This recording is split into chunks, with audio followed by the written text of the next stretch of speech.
Итак, сейчас прочитать доклад профессор Томас Микал, профессор архитектурной теории, который работает с американским новым центром исследований и практики и с берлинским институтом Транс-Арт, который занимается креативной практикой. На данный момент он находится в Индии, и где он работает над созданием шизоаналитической клиники и библиотеки шизоаналитической и эзотерической литературы в Гималаях. Томас Микал, yes, we are happy to see you here. Dmitry made. Okay. I hope everyone can see that image. Yes, it's coming through. Perfect. I will try to speak in a way that will ease the translation process. Well, I'll try to follow. If not, I'll ask for your solid answer. I don't want to torture you. I'm quite envious of people who can speak many languages. This research started many years ago, actually, when I was the Dean of the Art and Design School in Auckland, New Zealand, before relocating now to the Himalayas of India. Эти исследования начались достаточно давно, еще когда я был dean or head of department, I missed that. The title's head of school, but was the dean of the school. So 90 faculty, 1,300 students. Okay. Когда я был главой высшего учебного заведения в Окленде, и как сейчас, когда я живу в Гималаях, да?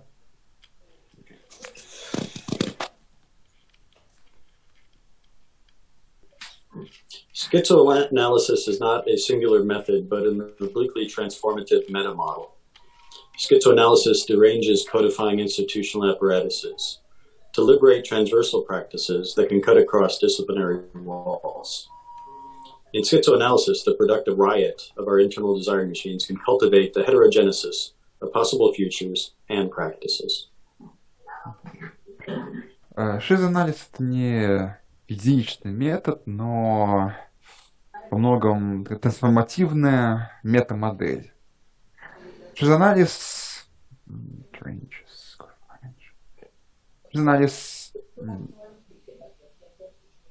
разграничивает определение институциональных аппаратов для того, чтобы освободить трансверсальные практики, которые могут пересечь границы разных дисциплин.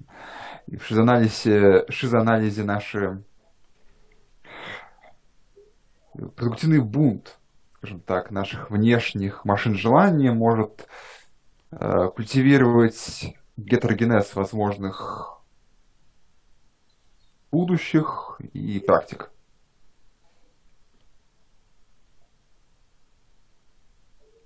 Okay. Mm-hmm.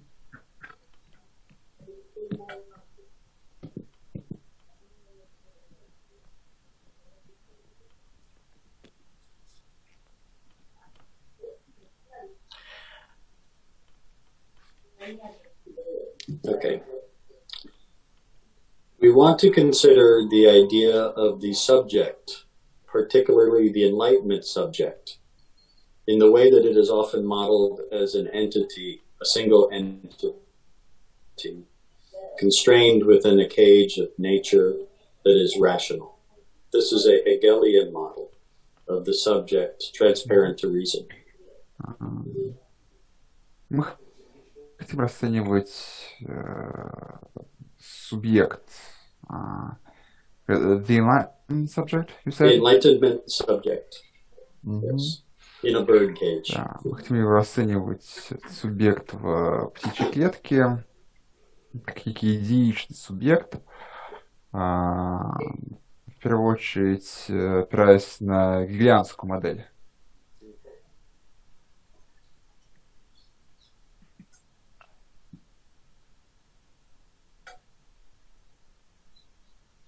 I'm just going to present this way. Okay. Schizoanalysis as a practice against practice deranges, disorganizes things that are perceived to be universal, singular, conceptual, and timeless.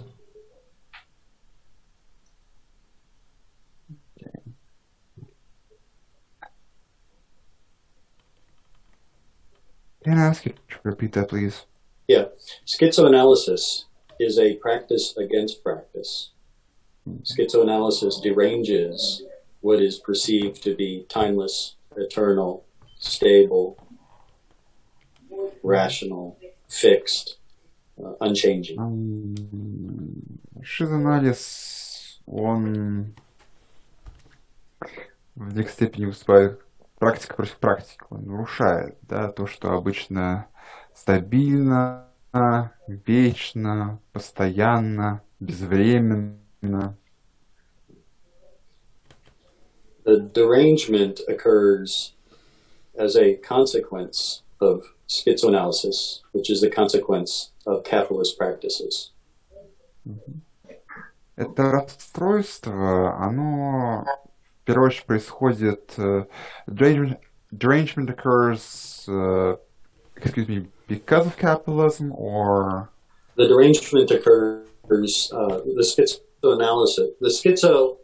schizophrenia is caused by the conditions of capitalism, and schizoanalysis allows us to flow with that derangement of the schizo. So when we become schizo, we flow beyond capitalism.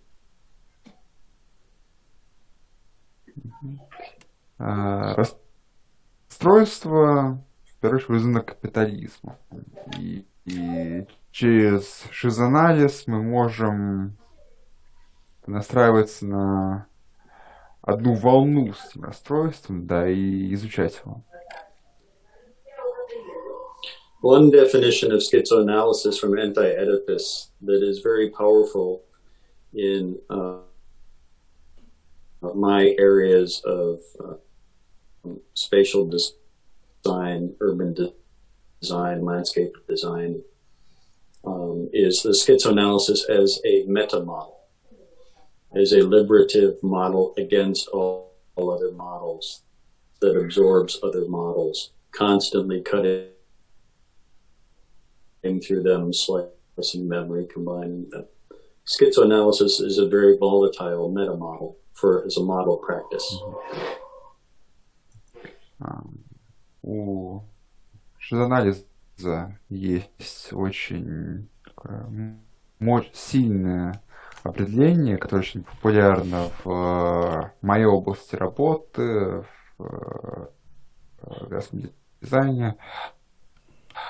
Это шизоанализ, это метамодель, да, но при этом как-то вовлекает их в себя и таким образом ширится. Conditioned to think of desire or desiring as a formless process, a process since surrealism that is directed not towards an object, not towards a partial object, but towards something that stands behind or beneath our perceptions of objects.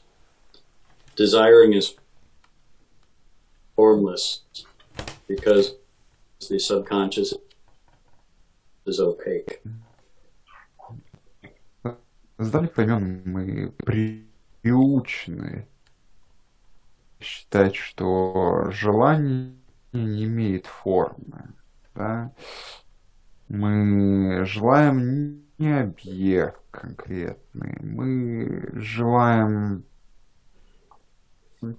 идею объекта, то, что находится за ним, потому что наше подсознательное, оно не имеет точной формы.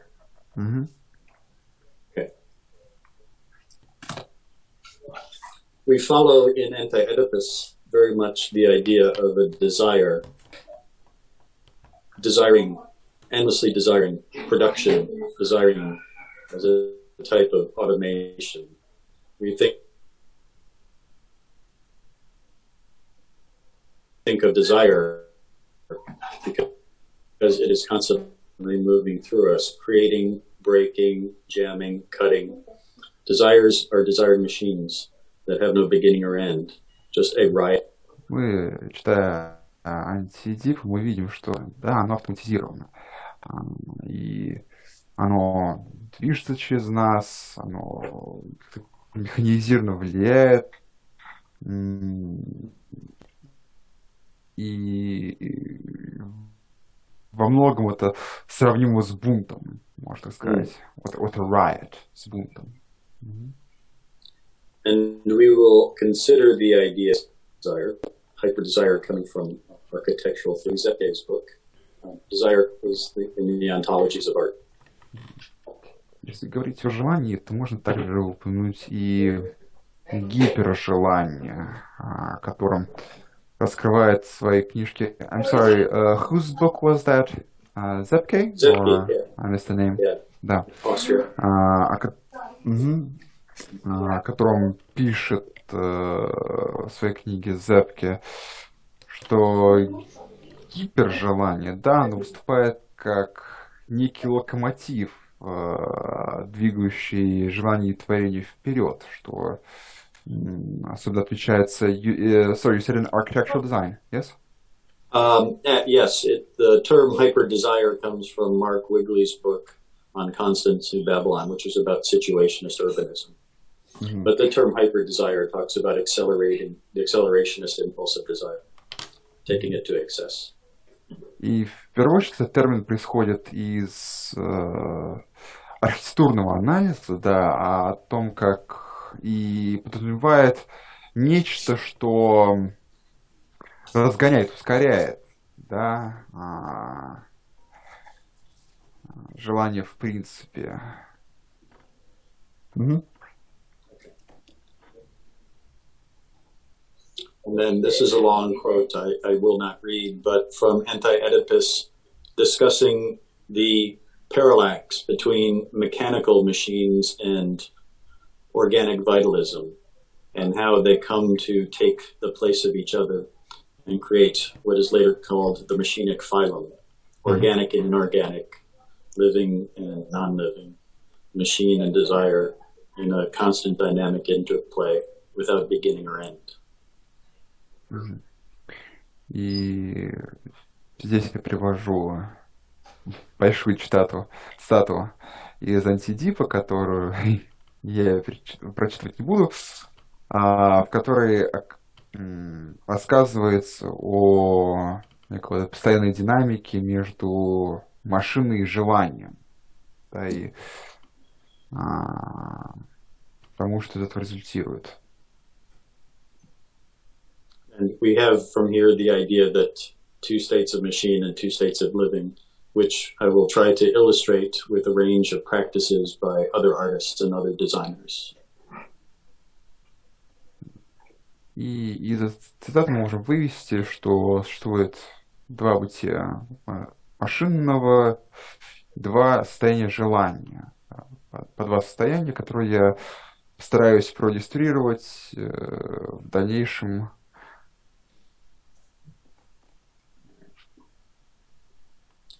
We have in Guattari's writings, later writings, the idea of a heterogenesis, which in many ways is the concept of moving beyond anything like mimetic desire or singular semiotics into something that is a cornucopia or in many ways a chaosmatic arrangement of changing elements in a changing field condition. Heterogenesis is infinite multiplicity at all scales in the garden at any moment. Если мы расцениваем более поздние работы Гваттари, то можем столкнуться с термином гетерогенеза. Да? Это некое произрастание желания. So you said beyond mimetic desire? Yes, mimetic desire from Girard's theory of mimetic desire. It goes beyond mimetic desire. Yes, they short circuit that simple model of desire where desire is imposed from the outside by society. Heterogenesis, you can think of it as an infinitely proliferating garden, hence heterogenesis. Да. И гетерогенез подразумевает некое произрастание вовне обыденного миметического желания, потому что гетерогенез, он постоянен, он разрастается и расширяется. Sir, I'll hand this off to Gabriel for the translation.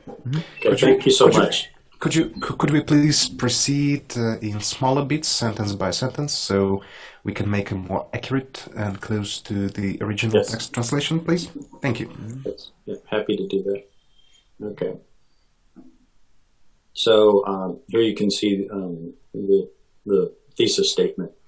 The anti-Oedipal configuration of schizoanalysis in D&G comprises the capitalism and schizophrenia text, which has nomadic, transversal, and pataphysical tools for activating flows of desiring machines against the smooth machines of formal structures. Анти-Эдипова конфигурация шизоанализа по Делюзу и ГВАТТАРИ составляет проект капитализма и шизофрении, составляющий капитализм и шизофрению, содержит широкий спектр номадических, трансверсальных и патофизических инструментов для активации потоков желающих машин против разглаживающих машин формальных структур. In recent books, such as Ian Buchanan's Incomplete Project of Schizoanalysis and Chris L. Smith's books, Bare Architecture, we can locate a surplus of tactics and mentalities for overcoming rigid interpolating systems, that's Althusser, absorbing the individual into the socius. So this is proposing techniques to resist interpolation.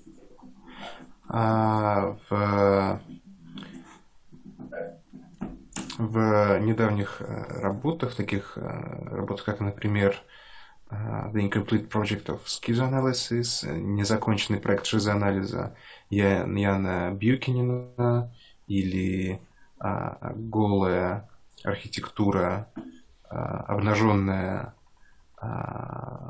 архитектура Криса Смита. В них мы можем найти с избытком, в избытке разные тактики и стратегии, отношения для того, чтобы превзойти ригидные, жесткие системы интерполяции, мешающие системы помех, которые впитывают индивида в социус, в социальное тело. Thank you. In this sculpture by Nancy Rubin, old pieces of playgrounds are upcycled, that is recycled into a surplus, into enjoyment, into a reconfiguration of desire. This is a tactical heterogenesis. Здесь мы можем видеть пример тактического гетерогенеза. Это скульптура Нэнси Рубин. Это так называемый апсайклинг, художественная практика апсайклинга. Здесь мы видим, как части детских площадок собраны в the parts of the playgrounds forms what? They're just exactly? They're abandoned. No, I know what they forms the desire. Oh yeah, so they're to represent jouissance, but also pleasure, desire, the childhood enjoyment, reconfigured as a demonstration and repackaged as high art. Эти скульптуры представляют желание удовольствия, желание удовольствия детской игры. Они его как-то переформатируют и таким образом представляют его посредством переформатирования оставленных частей каких-то детских площадок. In Bosch's Renaissance painting of the Garden of Earthly Delights, the genesis of the Paradise Garden comes from these strange alchemical flesh machine apparatuses that are terraforming the landscape and terraforming the unconscious simultaneously.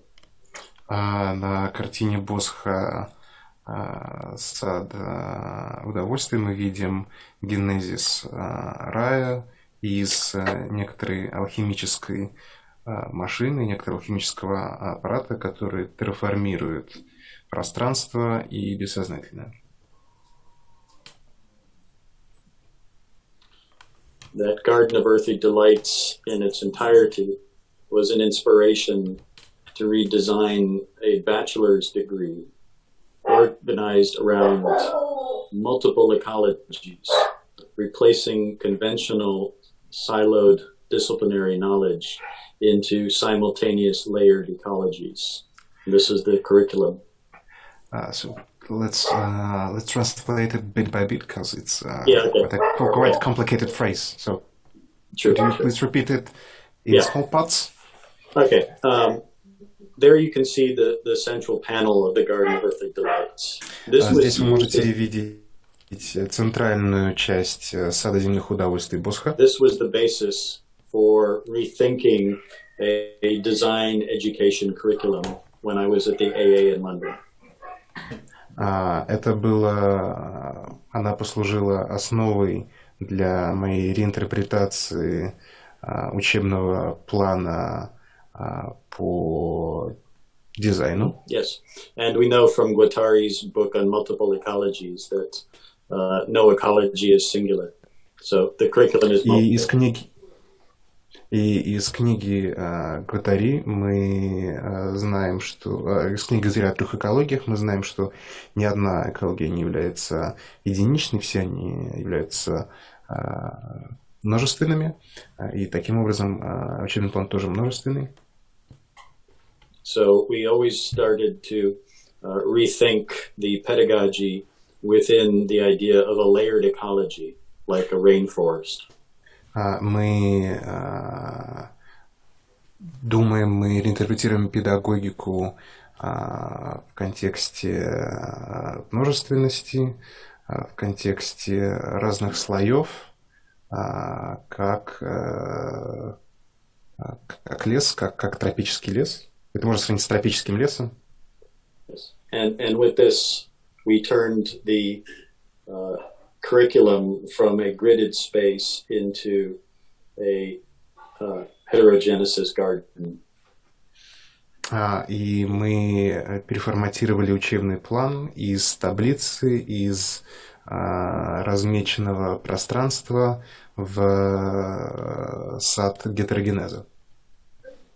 Thank you. The next component we discussed, and this is also the halfway point of the presentation, is diagrammatic subjectivities. Итак, следующая тема – это диаграмматические субъективности, и это как раз середина моего выступления. So we can read there. We looked at O'Sullivan's On the Production of Subjectivity, which had 5 diagrams of subjectivity, and Watson's GWATTARI's diagrammatic thought, and develop a series of exercises throughout the education process where students diagram themselves as learning machines. So let's translate it bit by bit, please. Yep. Okay. Because I can read this, but it's simpler to just say that we want to explore subjectivity diagrammatically. So we often have the students diagram themselves as processes. Я бы мог это прочитать, но будет проще и понятнее сказать, что мы хотели, чтобы исследовать студентов диаграмматически, мы хотели, чтобы студенты себя диаграмматически исследовали, мы просили и их самих диаграмматически себя исследовать как некоторый процесс. And this diagrammatic subjectivity allows for the liberation of the subject and the subject becomes multiple. И эта диаграмматизация, диаграмматическое исследование позволяет развить субъекта, позволяет его сделать более нюансированным и более множественным, представить его как что-то множественное. So against actor network theory, but in support of Whitehead and process philosophy, the subject is always coexisting with a microenvironment. Если высказаться против факторно-сетевой теории, субъект сосуществует с Environment. С микросредой. We took our example from Anti-Edipus. In both of these diagrams, the arrow, the vector of escape, as you can see, has to do with clinical practice or becoming a body without organs. That there's a traverse into the unknown. Здесь мы видим два примера из Анти-Эдипа. Как мы видим, линия ускользания, она имеет дело с клинической практикой, с формированием тела без органов, и она направлена в новое неизвестное.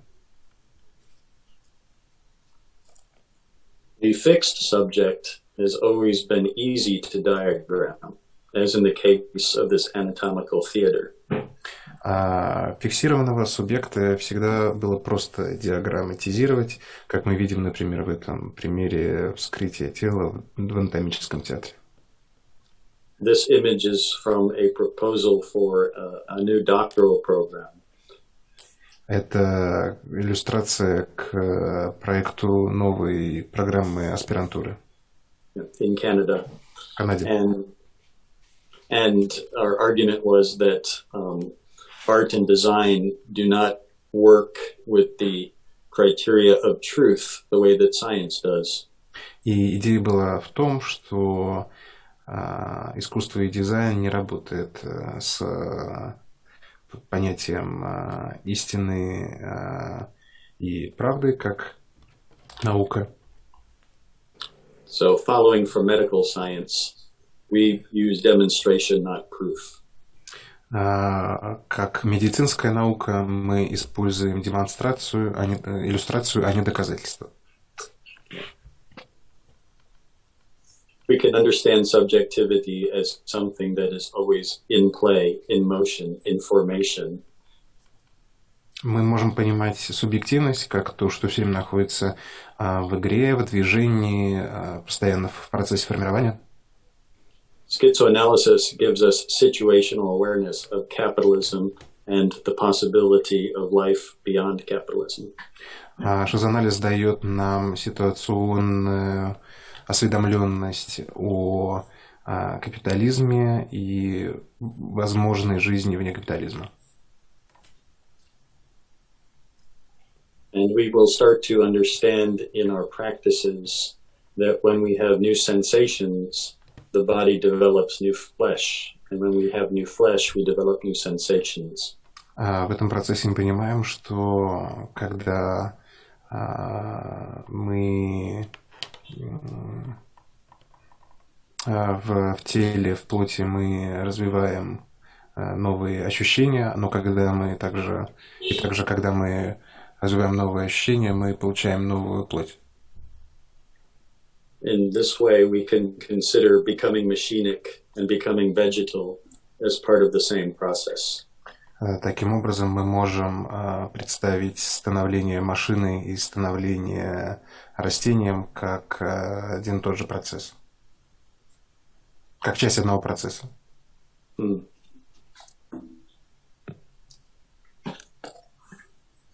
The intention is to work with fields of study which would include the history of transformations, mathematical, as in the case of the fish.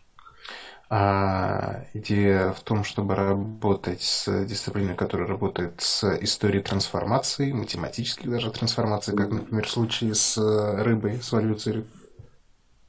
So those famous illustrations are part of an early 20th century movement to find mathematics, science, topology, and other schemas for understanding the biological.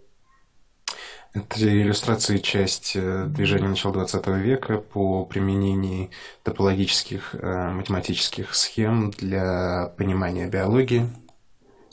Take the same impulse to United States in the Cold War, where I grew up, and you have transformers, commodities and devices that somehow become animated mechanisms and start to operate within a larger political schema.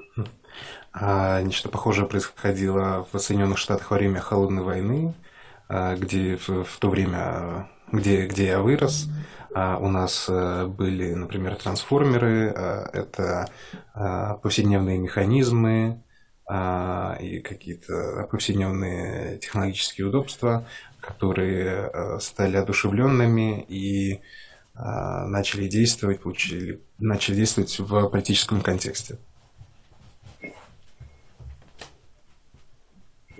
Third element of our work is kaleidoscopic landscapes. Третий элемент нашей работы – это калейдоскопические ландшафты. In these projects, we can see, for example, how the landscape exists in representation that is closer to a dream map.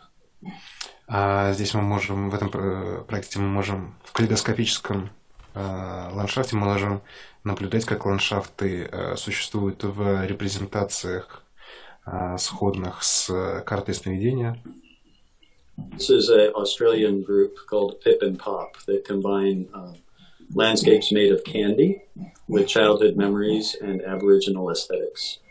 Здесь мы видим произведение австралийской группы Pip and Pop. Pip and Pop, yeah. Pip and Pop, которые создают ландшафты из конфет и работают с темами детских воспоминаний и аборигенной эстетики. And we can start to understand that with new subjectivities, new ways of perceiving, we can start to see other patterns and other forms of life in the landscape. И с новыми субъективностями и новыми способами восприятия мы можем увидеть, мы можем получить способность разглядеть какие-то другие паттерны, другие узоры, закономерности в природных ландшафтах. Natural landscapes. Yes, in many cases. В естественных ландшафтах. One technique we use in design is to identify found landscapes, augmented landscapes, and invented landscapes. But there are many more subspecies. Found, invented, and the third one? Augmented. Augmented. Одна из методик, которую мы используем в дизайне, это определение, это выявление найденных ландшафтов, изобретенных ландшафтов, или искусственно, видимо, созданных, и augmented, то есть исправленных ландшафтов. And nature is in relationship to landscape as consciousness is in relationship to subjectivity. They are both framed. Природа состоит в таком же отношении к ландшафту, как сознание состоит в отношении к субъективности. Они все фреймированы. As the Japanese ГВАТТАРИ expert once said, consciousness is an ocean, subjectivity are each of the waves. Как сказал один японский специалист по ГВАТТАРИ, сознание – это океан, а субъективность – это волны, движение волн.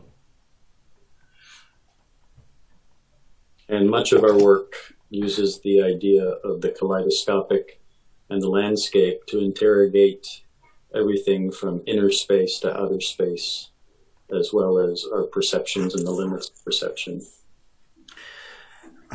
И техника калейдоскопических ландшафтов используется нами, чтобы поставить под вопрос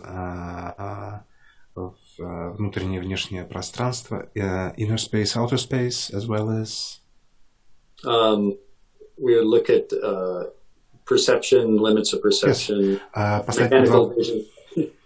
поставить под вопрос внутреннее и внешнее пространство, поставить под вопрос границы восприятия, механический взгляд такой, так называемый. Event spaces. Итак, следующий пункт – это пространство события. Event spaces, we can think of them as intervals in processes or adventures. Intervals in process. Пространство события – это, можно сказать, интервалы в процессах или adventure, приключения. Yeah. Let me read this. Maybe it helps. The subject surrenders essentialism for episodic and unrepeatable performative moments and movements against the petrifying gaze of institutions. В шизоанализе, как процессе приключений, вдохновленном теорией ландшафта, субъект отказывается от эссенциализма в пользу эпизодических и неповторяемых перформативных моментов и движений против вызывающего окаменения взгляда институций. Event spaces catalyze the revolutionary impulses of schizoanalysis, including transition zones and inflection points, as fleeting, improvised, time-based intensities.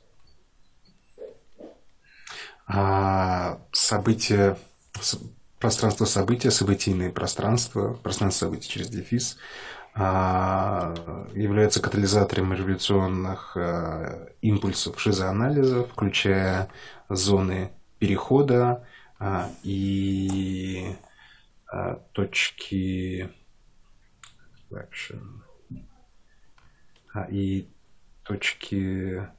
изгиба, точки сгибания, поворотные точки, может быть, как дрейфующие, импровизированные,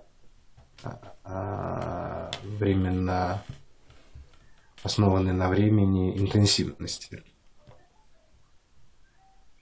And then I add that in this free action, assemblages can carve openings for new subjectivities in that social smoothing machine. Добавлю, что в этих ассамбляжах свободного действия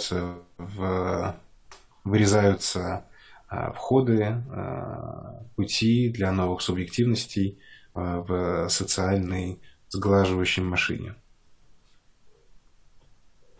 So event spaces as intensities can move across scales of operation and across different discrete media. Discrete media. Yeah, unrelated. Separate media. Discrete media and scales of Operation, yeah. operation. Итак, пространство события может проходить сквозь, превосходить шкалы функционирования, шкалы действия и дискретные медиа. In this example, a photograph of Marilyn Monroe became a Salvador Dali painting, which became an artistic installation of the painting. Здесь мы видим, как портрет Мэрилин Монро стал какими-то картинами, что стало темой для интерьерной картины. Что-то в этом духе. Event spaces are just as transitory as sensory perception and the lingering of sense around nonsense. Let's translate it bit by bit. I think it's quite important. So, event spaces is... they are transitory. They are as intervals in the way that sense is an interval in nonsense. С пространства события они транзиторны в том же смысле, in the same sense as. In the sense which is grounded on nonsense. В том смысле, который основан на бессмыслице. And this example from the 70s is a temporary environment, both a habitat and a helmet for shifting reality. И это пример из 70-х, который является одновременно шлемом и некоторым пространством, обитаемым пространством для изменяющейся реальности или для изменения реальности. And India, my new home, is filled with many fleeting improvised events and spaces that come and go quite quickly, but often for many centuries. И Индия, где я сейчас нахожусь, это пространство таких событий пространства, и таким оно было многие столетия. Okay, and towards the conclusion now, tactical biopolitics. И теперь к выводам тактическая биополитика. So this is at the level of operations of the creation of works. These are examples of artists from around the world.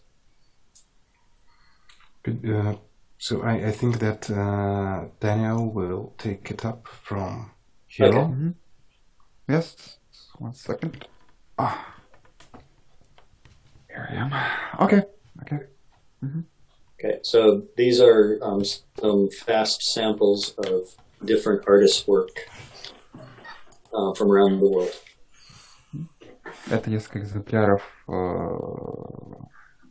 художников с разных краев мира.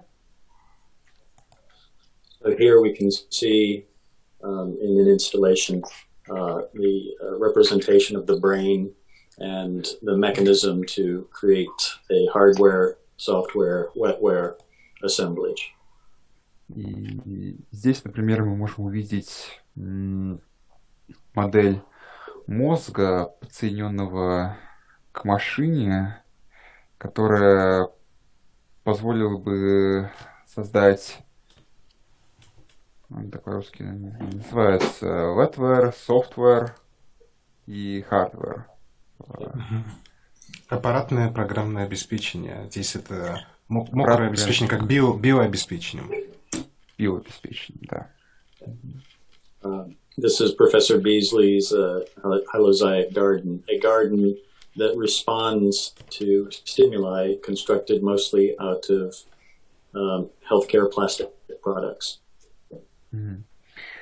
Это, sorry, said Hylozoic garden, I think. Hylozoic garden. Это келозоичный сад профессора Бинзли, который реагирует на стимулы. Раздражители. On stimuli from plastics, you said. They're made from plastics mostly, but they respond to light and movement. Oh, so they're made from plastics. Yeah, mostly syringes and tubing from hospitals. Инсталляции сделаны из разных пластиков, в основном медицинского толка, и реагируют на разные стимулы, раздражители. And Daniel Rosegard creates these artificial gardens and landscapes that hybridize organic and machinic into performance spaces and event spaces as a biodesign. И Даниэл Редгард создает вот такие сады, совмещающие органическое и механическое, которые в совокупности образуют перформативное пространство. I'll just finish with our current plans are to develop something like a schizoanalytic clinic and an esoteric library in a village in the Himalayas. На данный момент я хочу представить наши планы на ближайшее будущее. Мы рассчитываем создать психоаналитическую клинику и эзотерическую библиотеку, которую мы формируем в деревне в индийских Гималаях. And then I'll conclude with the unconscious is our secret garden. Я закончу на том, что подсознание — это наш тайный секретный сад. Okay. And with that, I would like to thank both of the translators. I know how difficult this is. I'm very grateful.